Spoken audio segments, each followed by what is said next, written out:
Hello friends, welcome to my channel. So in this video we will be predicting the car price using the linear ridge and lasso regression. So basically when we will be running the model using the linear regression, we will face some overfitting problems. So we will use the regularization technique.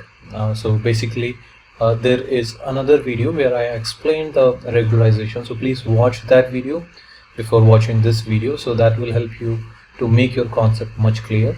And also I'll leave that video link in the description box.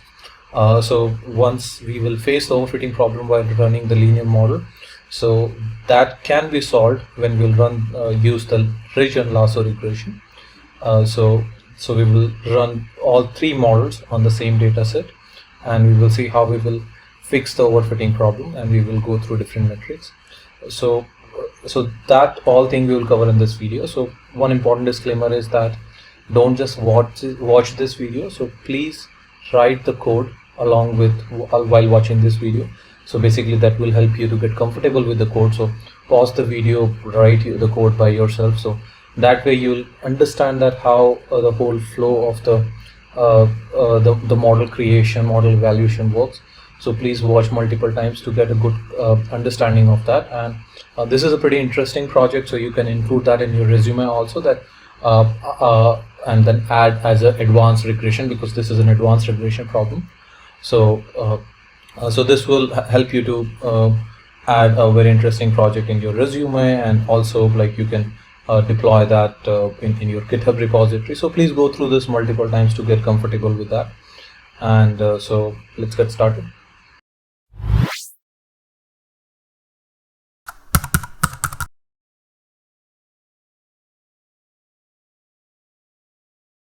So we have divided the solution into 5 different sections. So we will start with data understanding and exploration. So in the data understanding, we will look at all the columns and then explore how the data is being spread across those columns.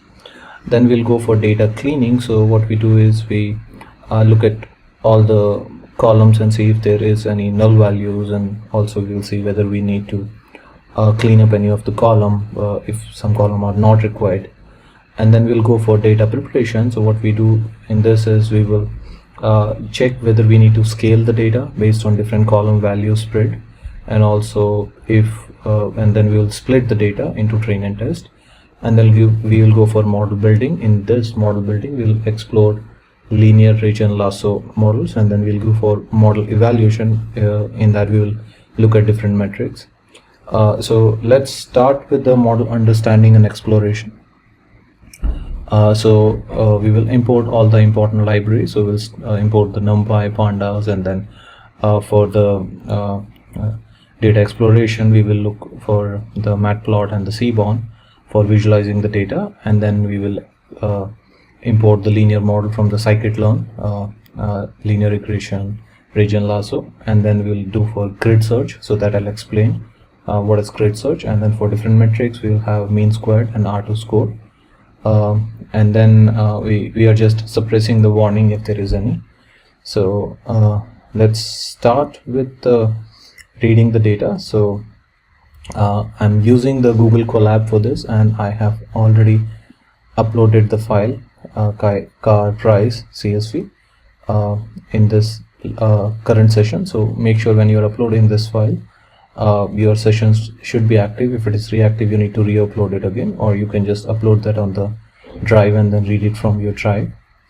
So this is the car price. So now let's look at how the data looks like. So let's run this one and then read the data, and then let's run this one. So if you look at it, so there is around 205 rows and 26 columns. So if we look at, so mostly all the columns has non-null value, so that is one good thing. We don't need to actually check for any null values in the columns. And if you look at it, there are int values and some categorical and then numerical. So the numerical and categorical is spread across.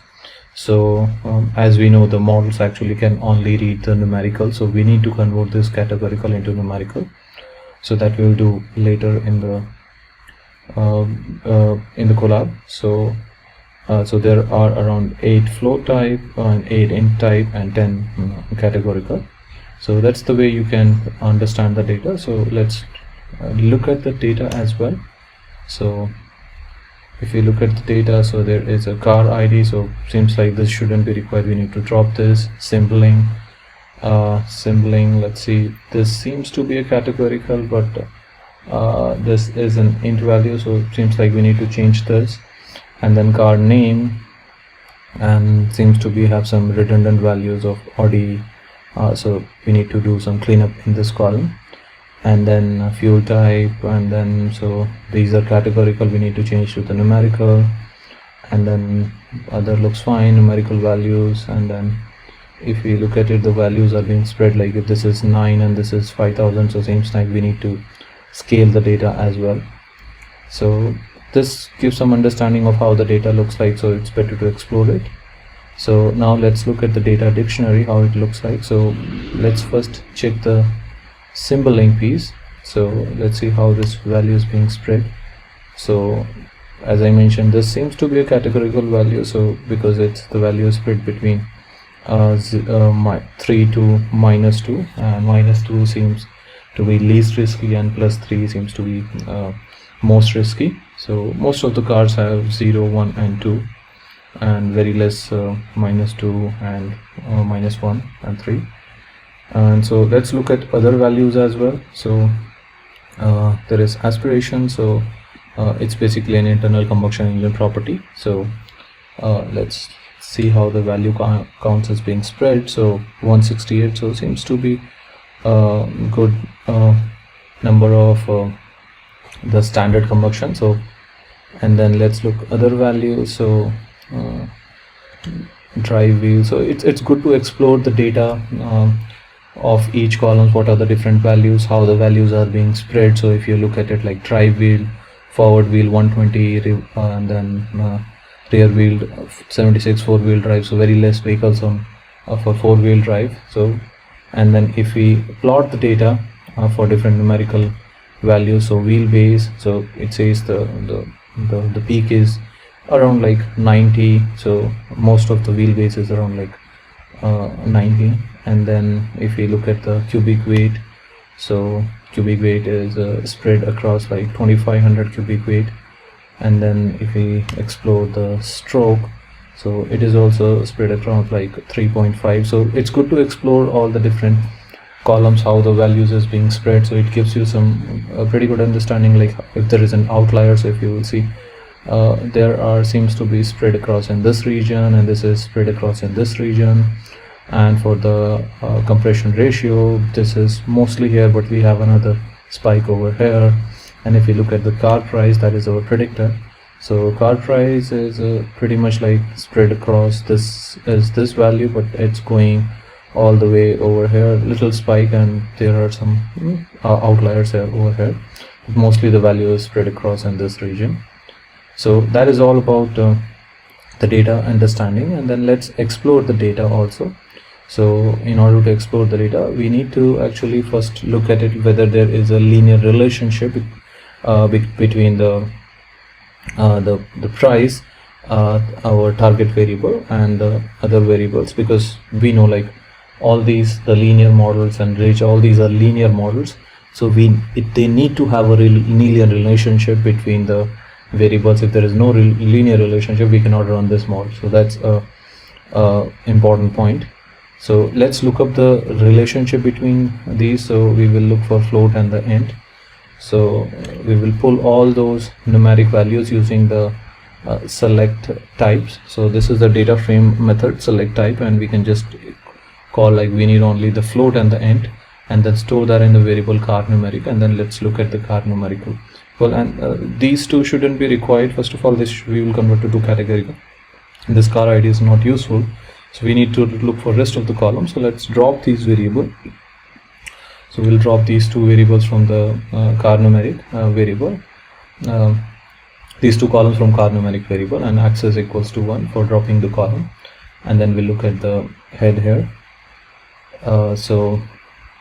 Now let's look at the relationship between these. So The good way is we can use the correlation matrix and also draw a heat plot. So if we look at the correlation matrix between these variables, so the method is just we call the variable and the correlation, and then if you look at it like how this is being spread, but the best way to analyze this, but if you look at like the price, how the price is being correlated with different variables, you can just look at the numbers, but I think the best way is the heat map. So let's draw a heat map for looking how the correlation between these columns looks like. So this looks pretty beautiful. So if we look at it, the price column, so this is the price column, and you can see the price column is highly positively correlated with these columns, so wheelbase, car length. So because the numbers are 0.68, 0.784, and if we move towards the darker color, that means it's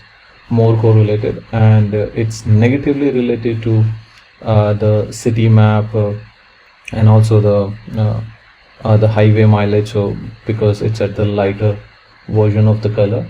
So that suggests that the car having high mileage may fall into the economy car category and are price lowered. So and then if you look at it, this particular section, so this section seems to be high correlation between these variables. So many of the independent variables are highly correlated, like wheelbase, car length. So all these are very highly correlated. So we need to take care of these as well. So this gives a pretty good understanding of the whole data, how it is being spread. Also, like I have another video on this, like the exploratory data analysis. If you'll go through, you can understand much deeper, but yeah, this is the way we can look at different variables. So now we need to do some cleaning also, because as I mentioned, there are some redundant data in the car name. So let's first of all change the symboling. Let's look at the info, and then what we are doing here is, let's run this to look at various formats of the column. So here the format is like symboling we need to change to the object, and rest of them should be fine. So in order to change it, what we can do is we have a method called as type to object. So we will just call the column car.column name and the as type as an object. So this will change to the object variable. So let's look at it now. Now the symboling is changed to the object, so this looks fine now. Now let's extract the car name. So there was some redundant information in the car name, so let's take that out as well, and then let's look at it. So yeah, so if you look at it like Alfa Romeo, so these are the car names. So this is Audi, so this is redundant, so I think we need to clean up. So if you will look at the data, like the first, if we split that by a space, then the first item will be the car name, and the next one we can drop off, like Audi, this can space, so we can split it up, and the first item we can add it, and the next we can drop off. So that gives the Audi, and then we get the BMW car, and then Chevrolet. So all these we can actually remove the redundant one. So let's run that. So what we can do here is we can as the values, and this is a series, so we can use an apply function here, and then we will use the lambda. So all these function I have defined in other videos also, what are lambda functions, or how to use the apply function for pandas data, panda series. So go through those videos also. So now what we are doing here is we split it by the space, so that's I mentioned. So what it will do is it will split these, like let's say BMW, it will split by these two, and it will take the first item because I have defined 0, and then add this to the car company new column. So we created a new column, and then it will be added over here. So let's look at the first 30. So now this looks much better. Now you see all these names are summarized together, so that gives how many car names are there. So now this new column will store all these values. So let's change this also to the categorical variable, and let's look how it looks like. So the spread is now pretty good. So mostly the Toyota, and then Nissan, Mazda. So these are, because of good economy of these cars, these is basically are more values. And then if we come down, so Volkswagen. So these are the ones. So but there is still remains a problem, because if you'll see Toyota here, and we have a Toyota, there is a spelling mistake, and then there is Volkswagen, and then VW, Nissan, there is a capital one, there is a smaller one. So seems like we need to fix this as well. So let's do that by renaming it. So to do that is we will use the data frame LOC method. So there are two methods, LOC and iloc. So basically iloc is used for extracting the rows and the columns based on the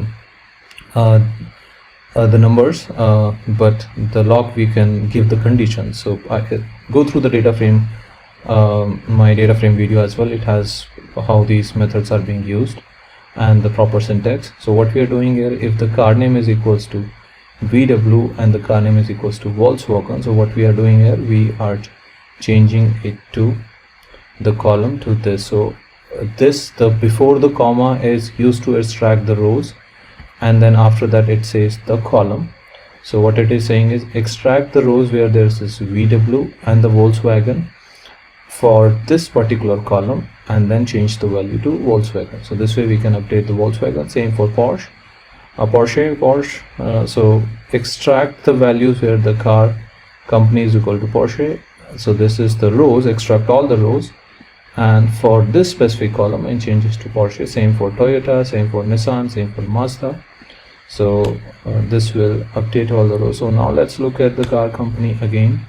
Okay, now this looks much cleaner. Toyota is 32, so before it was 31, so one value added. Nissan 18, Mazda, so now looks pretty good now. So Mercury, Renault, so those are less one and these are the high ones. So now let's go back and drop the car name, because now that is not required. So we can drop this name, and then let's look at the car info again, how it looks like. So now we have car name column. So car company is an object, and rest are seems good. Symboling is also object. So I don't think now we require much changes here, but now let's look at how the data is being spread between different numerical variables. So describe is used, it pulls all the numerical variable. So if you will look at here, so mean is 103 for car ID, so that is not very important.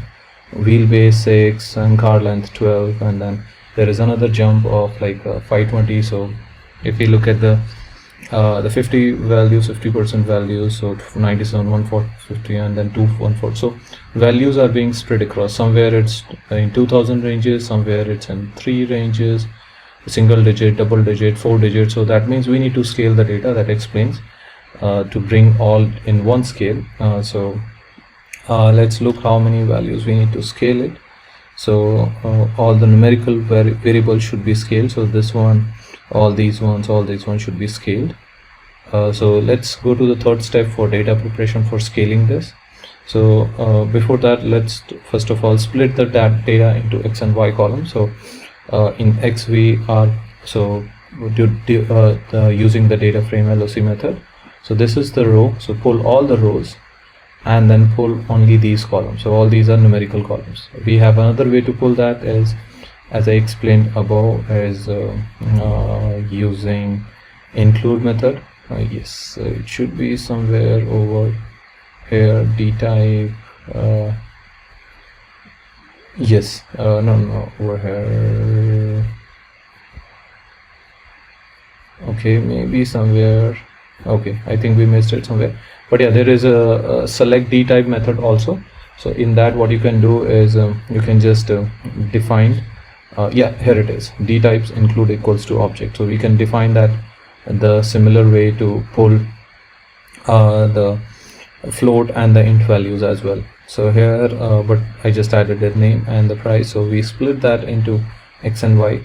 But all the categorical, we need to change it to numerical. So what we have to do is let's pull all those categorical variable in a new variable. So cars categorical, and then let's look all these values. So this seems to be now have all these categorical. So we can use the pandas get dummy method, and then to change this to numerical, and then as I explained in previous videos, like also that we need to drop the first variable because that is having a redundant. So what it does is drop the first one.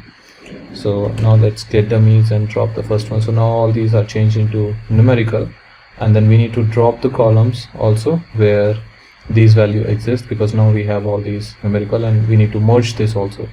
So now let's drop first of all the categorical variable from these columns. So now all these variables are being dropped from the variable x.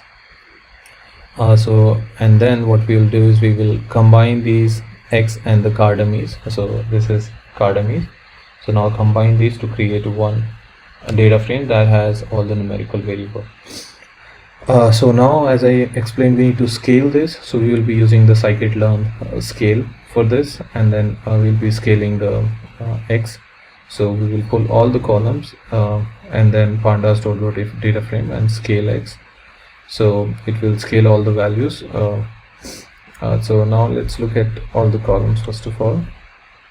So these are the different columns got scaled on single values. So now we can pass this to our model, but before that we will split the data into x train and y train, and also x test and y test. So we'll be splitting 70% for the training and 30% for the size, for the test size, and then we will have the random state at 100, so that when we run it again it should have the same data set. So let's split this value and then we will go for model building. So this is the most important step. Okay, so let's start with linear regression as our first model. So what we'll do here is we will instantiate the linear regression we have already imported from the scikit-learn, and then we will fit the x train and y train data. So now after that, let's look at the different intercept and different coefficient that is calculated by the linear regression model. So yeah, so there is a lot of coefficient, and you see there is negative and positive value. So that means some are negatively correlated and some are positively correlated with the predicted variable or tries. So now let's look at the metrics. So we look at R2 and mean square for this linear regression used from the scikit-learn. So what we do here, we predict the train data. So we predict the x train, what the model is predicting, and also we will do same for the test data, what model is predicting. We are doing for both because we need to compare the R2 square for training and the test both. So we will have the R2 square for train and test. We will use the root mean square error. So what we do is we subtract it and square and then sum all, and then after that we do the mean square error. So mean square error, we have a method from the scikit-learn. So we did all these metrics for training and test. So let's run this. And so now, if you will, for now we will just focus on the R2 square. So if you look at the R2 square, this is for training 0.97, this and that seems to have very good value. But if you look at the test set, it's 0.83, so it's a huge drop. So that means it clearly says the model is overfitting, because there is a huge difference. So now, as I explained in my other video, this is called overfitting, and we need the regularization technique for this. So before you move forward to the next section of this video, please go and watch that video on regularization. I'll add the link in the description box as well. So that explains that what is regularization, how we control it, and region lasso regression. So if you will go through that video and then come back here, it helps you to understand this pretty well. So now let's see how the region lasso regression helps in controlling this overfitting problem. As we already know, there is hyperparameters in the ridge regression and lasso called lambda. So basically what we do in regularization is we penalize the model by adding the penalty term, and that penalty term shrink the coefficient, and then we multiply that by lambda. So in the scikit-learn, we call it as an alpha, but actually it's a lambda if you look at the formula. So what we are doing here is we explore different values of lambda. So as I explained in that video, that if the lambda value is too high, then the model will reduce the coefficient to close to 0, and then if the coefficients are very close to the 0 or very less, then the model will not able to understand the patterns in the data, and it will end up underfitting. And if we have the value too low, so what will happen is then it will increase the coefficient, and then the model will overfit. So that's what we need to experiment different values of lambda, and based on that, which value gives the best result, we will select that lambda. So that's what we are exploring it, and we will explore that using the grid search, and also we will using the phi crossfold. So what is crossfold is it's one of the most popular strategy which is used by data scientists. So it's basically a data partitioning strategy, so that you can effectively use the data set to build more generalized model, because in the end our main intention is the machine learning model should be generalized, and it can perform well on the unseen data. So basically one can build the perfect model on the training set with 100% accuracy and 0 error, but it may fail to generalize on unseen data. So that's what we need to make a model that is generalized. So basically what we are doing here is we split the data into different folds. So different folds is required because what happens sometime is when you split the data, let's say in this what we are doing is we have 5-fold. So 5-fold is we split the data into 5 different folds, and the 4-fold will be used for training and 1-fold for the test data. So what happens is if we train the data on the rest of the fold from 2 to 4, so what happens is there may be some data in the test set that is helpful for understanding the patterns in the data, and that is required for the model. But as the model is not training on data, so the model will not give a better results. So what we do here is we actually run the model on the first fold will be used for training set, and rest of the 4 folds, first fold will for the test set, and rest of the 4 folds for training set. And then we will again run the model. Now the second fold will be used for test, and first, third and fifth for training, and then we run again the model, and the first and second for training, and third for the test, and fourth and fifth also for the training. So that way we get the we are able to run our model on all the data, and also we don't see the data also, because it is required that you don't look at the data when you're training. So that way we don't look at the data, because each time we are creating a new model, so the new model is basically running on an unseen data when actually we are testing it. So that way we explore all the data, and then we average out the different metrics that we get from the model. So the average will give us the best result. So that way this is called the crossfold validation. And here what we are doing is we are running the phi crossfold validation, and then we can create that as a grid. So grid will be more like, okay, you create a grid, and here what we are doing is we are having 5 different sections for the data, and also we are passing each of the lambda values also. So it's more of a row in the metric. So it would be, okay, so row as the crossfold data, and then alpha basically lambda are different values. So then we loop through each of these lambda values for each fold, and then it gives us that, okay, this is the result, and then using this grid search we get what is the best result for this parameter. So we can tune the hyperparameters for different values also. So that is the grid search also. So here what we are doing is we give the estimator so as a ridge, because it's a ridge model, and then parameter grid we define these are the parameter grid, so it will loop through each of these values. And here is the scoring, so we are looking for negative, mean score, absolute error. And then the folds, so we are looking for 5 folds. So what it will do is it will multiply this fold by all these values. So here these are 28 values, so it will multiply 28 by 5 into 5. And then the return train score, we want the training score also to return, so that we can compare the test and the training, and verbose is show the output. So let's fit our model, the crossfold model, on train and test set. So now you see there is 28 candidates and 5 folds, so total 140 fits. So that was pretty quick. Now let's look at the best parameter. So there is a method called the variable called best param. So it gives actually that what is the best value from this, so that you can run the model. So best alpha comes down to be 10. So out of this, it's saying 10 has the best value. So then what we can do here is we can run the model again with alpha as 10. So that means lambda is 10. So we are again creating the ridge instance and defining alpha equals to 10, and then fit the model again.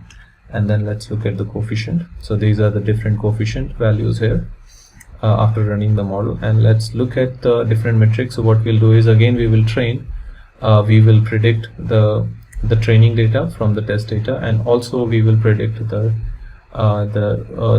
test data by passing the x-test as well, and compare different R2 scores. So we'll calculate the R2 score, we'll calculate the residual sum of square, we calculate the mean squared error.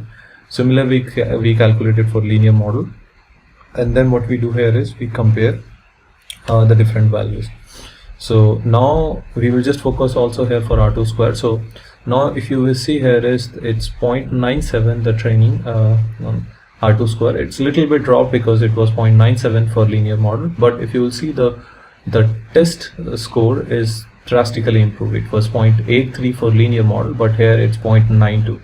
So that means the overfitting problem that we were seeing is now actually reduced a lot, and now there is not a huge difference. So that is more of a generalized model. So that's what the regularization technique Reg help in reducing the gap between the training and the test set.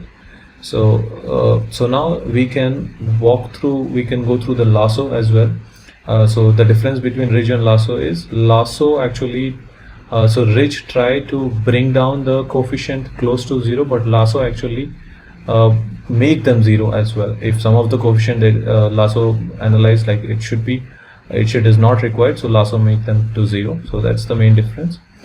And so let's create an instance of lasso. Same thing, nothing changed, only the estimator will be lasso, and rest of the things are same. So we'll go in by crossfold, and let's look at what the alpha. So 28 into 5 crossfold 140 fits, and then let's look the best parameter. So here the alpha is 100, so that means lambda should be 100. For ridge it was 10.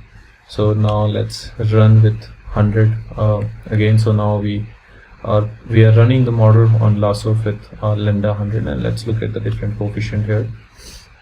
So now if you will look at the difference for lasso, a lot of coefficients are 0, but if we go above, so nothing was 0, but in ridge, but lasso make a lot of the coefficient as 0 because the model thinks like these coefficients are not important, and that's they reduce it. Now let's look at the evaluate also the lasso. So let's run the lasso matrix.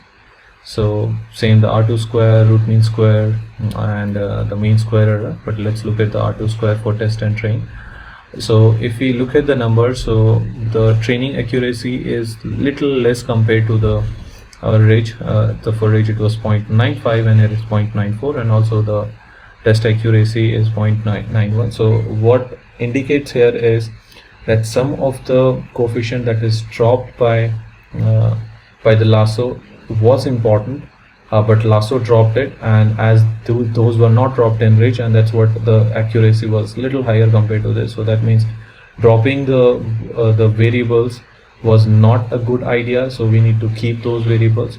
So in that case the ridge will be a better model for this specific use case. So let's create a table also to look at this as a data frame. So what we are calculating here is we are putting R2 square, test and train, and RSS and MSC, mean squared error, for all the different ridge, linear and lasso. So we created a data frame, and then we have all the columns here, and then added the values in the data frame series columns, and then we concatenate.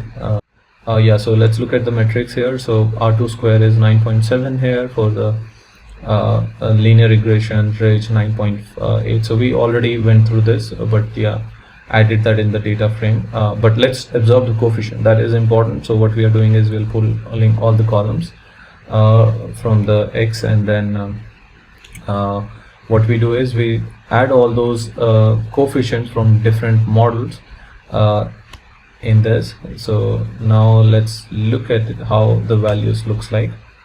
So now if you will look here, so let's look at some top values. So there are lots of, so if we look at the different coefficients, so wheelbase is 1.2 for linear regression, but ridge actually dropped it a little bit, and lasso is making it to 0. So also car length, so a lot of variable lasso is making it to 0, but that was not important, but those were important variables, but lasso is making, and that's why there is a little drop in the R2 square value, and also that way we can conclude that ridge will be the best model for this and not the lasso, with having the R2 square 0.95 and also the test accuracy by 0.92.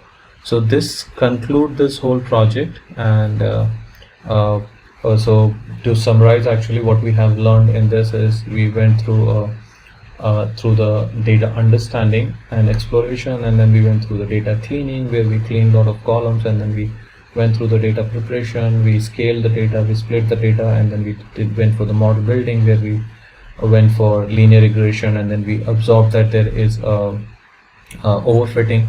So we handled that overfitting using the ridge and lasso regression models, and then we went through the cross-fold validation by looping through different lambda values, and then also we used the 5-fold for actually splitting the data into 5 different sections and using each of the part of the data for running our model, and then creating the average for those models.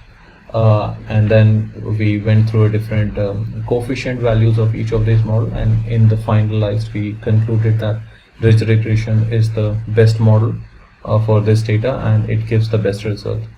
So this is all about this project. I hope you got a good understanding of linear ridge lasso regression, also regularization. So this is an advanced regression. So I hope you learned a lot from this video, and if you have any questions, then please leave the question in the comment section, and if you like this video, then hit the like button, and please subscribe to this channel to give me a signal that you like my videos, and then you want me to keep making these sort of video. There is a lot of interesting topics that will be coming in future, like you'll be going through other ML models, and also we'll be going through the NLP and deep learning. A lot of new things are coming, but please subscribe to this channel to help me give me an indication that you like my channel and you like these videos and you want me to keep making.